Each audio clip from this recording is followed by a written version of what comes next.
Hey, wonderful earth signs, Taurus, Virgo, and Capricorn. I hope that you are doing well. So this is going to be your reading for February 2023. And as usual, I will be checking the energies of the month and then if there's something that you need to work on or what energies will be really dominant. So if you have sun, moon, or rising in any of these signs, then this reading might be relevant for you. And yeah, let's get into this. Let's see what is ahead. So earth signs, Taurus, Virgo, and Capricorn in February 2023. Taurus, Virgo, Capricorn. We have the King of Cups that is reversed. So Taurus, Virgo, Capricorn. We have the Two of Pentacles. Taurus, Virgo, and Capricorn. Taurus, Virgo, and Capricorn. Let's see what else. We have Judgment. Taurus, Virgo, and Capricorn.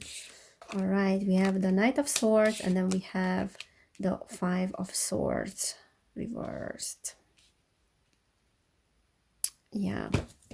Bottom of the deck, we have the Page of Pentacles.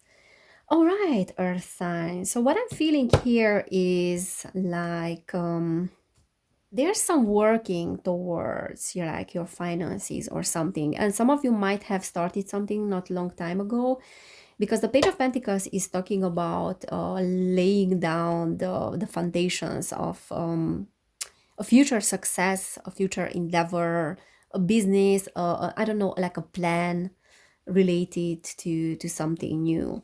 So definitely like making the first steps, and this is something that the other signs got as well. But I also feel like a little bit that there's a fading of enthusiasm, because the Page of Pentacles came out reversed. And that fading of enthusiasm can be because of certain emotions that you have been dealing with recently, like certain negative emotions, certain uncomfortable, unpleasant emotions.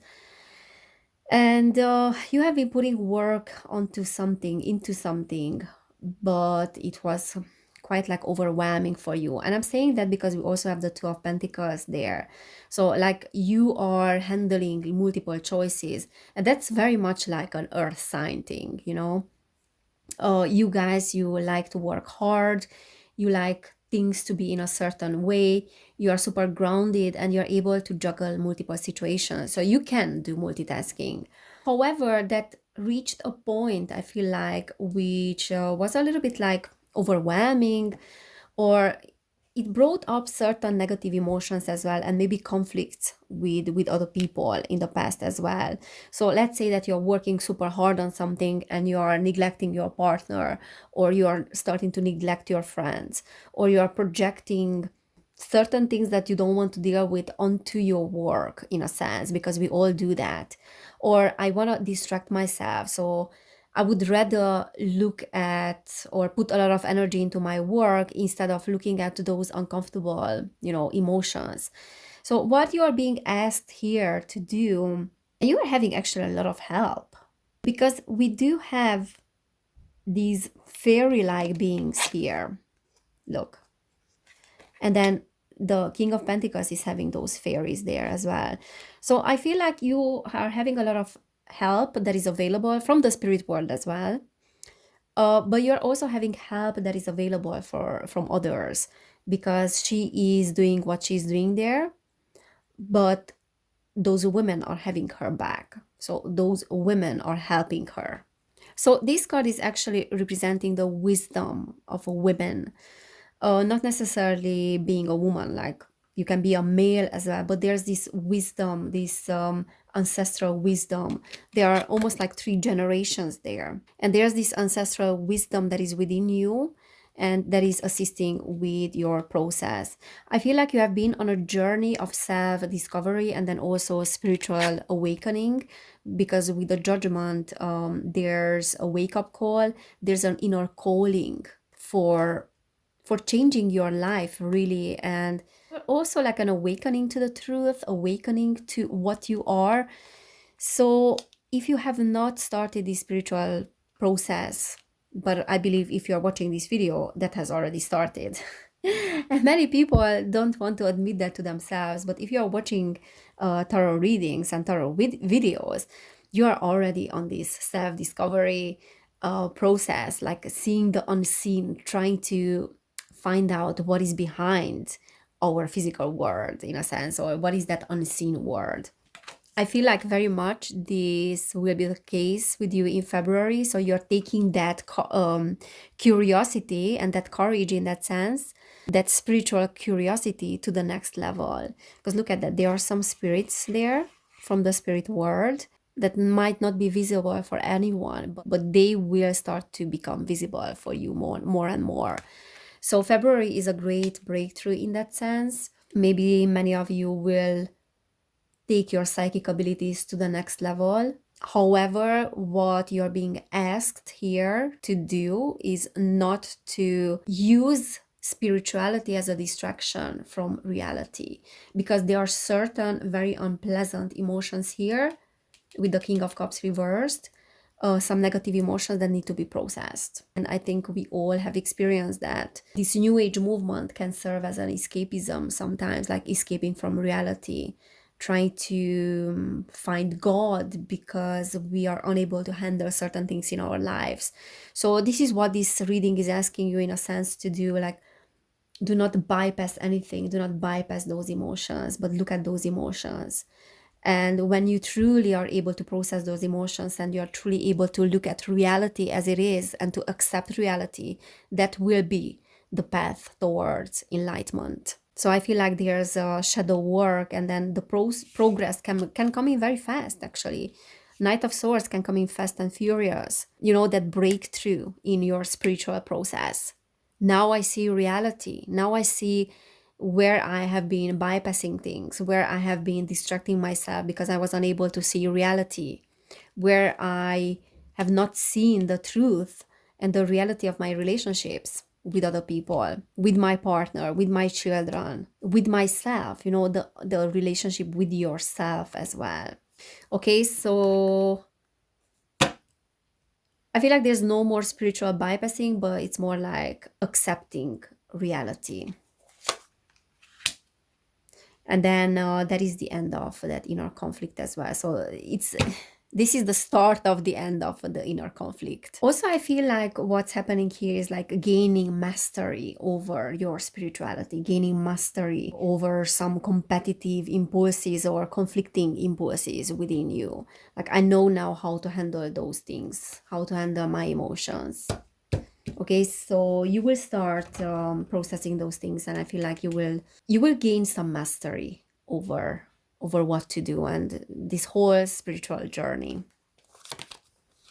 The Wheel of Fortune. Oh my God, look, pregnancy. So for some of you, this is a very fertile period, and I feel like you can really get what you want. It's interesting because what I see here, because the Wheel of Fortune is normally, not being presented by a pregnant woman, but it's more like the Empress, which is the pregnant woman. But in this card, this is giving me the vibes of the Empress as well, a little bit. And it's interesting because it came out for the air signs, that there's a lot of healing of the feminine energies, of the womb, of feminine aspects as well, of ancestral wounds and traumas related to being a female and being supported by society. So these kind of things are healing, and things might come up. Memories might come up from past lives as well, past relationships. And very much this is what I'm seeing here, because we have the Three of Swords as well next to it, and that is talking about losses. So there might be certain things coming up from past lives where there have been some wounds related to pregnancies, related to motherhood, related to your mothers, or related to you as being a mother. So look, we have mother, grandmother there, and we have two pregnant women. For some of you, there's an actual pregnancy that might take place. So some of you might expect a baby. Yeah, there's a high chance for that. So if you don't want to have children, like, be extra careful.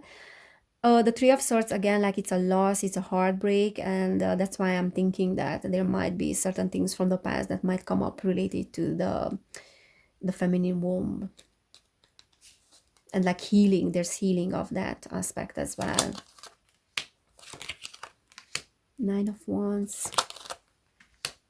Yeah, so there are some definitely unpleasant feelings and emotions that you have to pay attention to, basically. And like becoming a master of your emotions, like mastering your emotions. And because emotions are the first starting point towards discovering your past and your traumas and what you really want. So it's, if you pay attention to your emotions, that they will start to be a map to what you want and how to achieve what you want and what your needs are and your boundaries as well, you know, like really setting boundaries, really discovering what is your true desire in life. And the best way to look at those desires is through discovering your emotions, through understanding your emotions. So I feel like this is what is taking place. And that will propel you to the next level of your spiritual journey.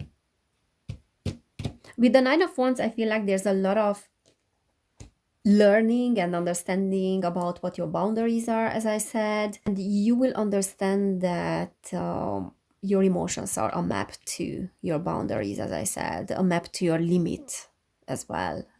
Your limits in life, where your limits are, knowing what your limits are, even though there might be some uncomfortable feelings and emotions that might come up that need to be processed or you need to look at, but there's an eventual victory. Okay, so the Ace of Swords reversed might be signifying that you might feel like your efforts are going nowhere, but because we have the Nine of Wands, that is saying that some force is needing to be applied, and that shouldn't be a problem for you because you are an earth sign. So even though you might lose a little bit of hope temporarily, eventually you will understand that you have to keep moving forward because that is just your nature. So you will not have a problem with that. You know that there are certain obstacles that need to be overcome in order to be effective.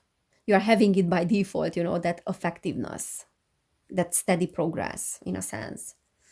Yeah, so earth signs, keep moving. Keep moving. Okay, let's see what else. So Virgo, Taurus, Capricorn. Virgo, Taurus, Capricorn in February. So we have the resting tree, patience, stillness. So absolutely, and we have a master number there, 22. So this is asking you to be patient when you are losing hope and when you feel like, okay, now I'm having, I'm having enough, I'm overwhelmed. It's important for you to be still as well. So focus on stillness when you need to focus on rebooting of the system, because there's healing that is taking place here and there's a resolving of lots of things. And of course, that's overwhelming, but you need to be patient. And we are having the wise woman of Wonderland, integrity and compromise, number 21. So interesting because we are having number 21, 22. So you are definitely making a progress. This one came out reversed, and that is saying that beware of tendencies of not making compromises just because what you are working on might not fit certain people's belief system. So it's important to claim your own worth, to claim what you are. But then also getting aligned with your emotions and paying attention to them will help you to do that as well. So this is really like a boundary thing that you're learning in February. And that will propel you, as I said, to your next stage of spiritual awakening, spiritual journey as well, because you are already awakened. Also, sometimes with that resting tree, I feel like there's non-action that is needed and focusing less on planning and being more in the present moment. And it's absolutely easy to say that, it's easier said than done, but you have a lot of support. And then you have the Wheel of Fortune as well, which is talking about a fortunate turn of the events, like certain karmic events as well, but they are definitely serving your own evolution. So there are some turning of events that might bring, this next level of a consciousness, like a higher level of consciousness for you, next level of your evolution. But whenever we are getting to the next level and whenever we are having this breakthrough, we are being invited to choose the road that is less traveled. And that is tough. So you have done a lot already, you are still doing a lot already. But when you are feeling overwhelmed is when your internal system and guidance system is trying to tell you that it's time to stop a little bit, and it's time to be in the present moment rather than pushing forth. Okay, so like learning when to stop a little bit, when to move on, when to carry on, when to keep moving, learning about your limits, your boundaries, and then so on. So I feel like it's a great spiritual period, February, for you. All right, so Earth signs, this is what I'm seeing. I hope it resonated and it helped. If it did, please give this video a thumbs up. You can subscribe to my channel as well. I have another channel which is called Evelin Barta. You can subscribe there too if you're interested about more spiritual stuff, and then astrology as well, because I'm talking about that too. And if you want to book a personal reading, you will find information about that down below in the description box, or you can just email me. And if you want to support my work, I have a Patreon page. You can do it there. If you are interested about more readings about different topics, then you're more than welcome to join. And this way you can help me with creating more content. So guys, thank you so much for being here. Take care, everybody, and I cannot wait to see you next time. Bye.